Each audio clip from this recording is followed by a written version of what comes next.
Hi everyone! Good evening sa ating lahat at syempre, welcome back sa ating vlog. After 1 week guys, nakapag-video na tayo. Ayan, nakuha ko na pala yung cellphone ko after na mawala sa airport. Ito kasi yun guys, galing kami ng Thailand ng amo ko.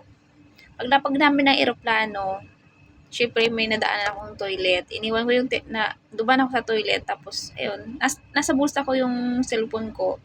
Sa bulsa ng pantalon ko. Kinuha ko pa talaga tapos pinatong ko. Ayun, paglabas ko na nakalimutan ko, bago ko lang siya naalala yung nakalabas na kami ng immigration. Yun sabi ko sa amo ko, sabi ko naiwan ko yung cellphone ko. Sabi niya, bilis-bilis takbo, pero nakalabas namin talaga na immigration, bawal bumalik doon.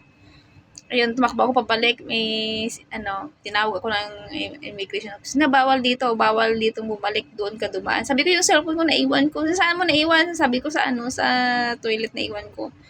Sabi ko, kanina pa, sabi ko, bago lang na, balikan mo doon, kaso walang doon, ah, female, walang female, officers, and humanap pa sila.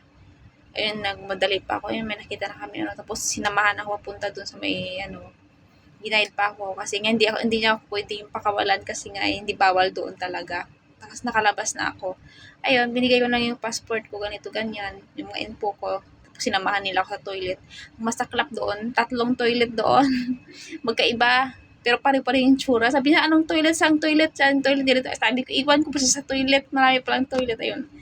Sabi, tapos diba, alam mo naman ang airport, alam mo naman malapit yung airport dito sa Hong Kong. Talagang napagod na ako. Sabi ko, ay, wala na yun. Talagang, wala na lang pag-asa. Sabi ko, may nakakuha na yun. Tapos, sabi ko lalabas na lang ako. Tapos sabi niya, punta ka muna ng information, nagtanong ganyan. Tapos nung pumunta ako sa information doon sa airport, nag-advise sila na sabi nila punta ka ng lost and found, i-report mo doon. Ayun nga, ni-report namin kasama ko ng amo ko.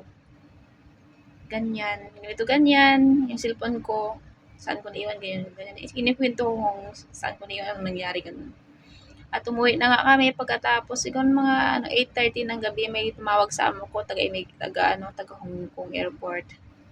Tapos sabi niya kausapin daw ako. Ayun, pina-describe sa akin yung cellphone ko, anong kulay, anong unit, ganun. Yun nga, napaka-thankful ko kasi nga kahit hindi naman mamahalin at saka yung cellphone ko binalik pa rin. Kaya saludo talaga ako dito sa Hong Kong. Grabe, ang galing.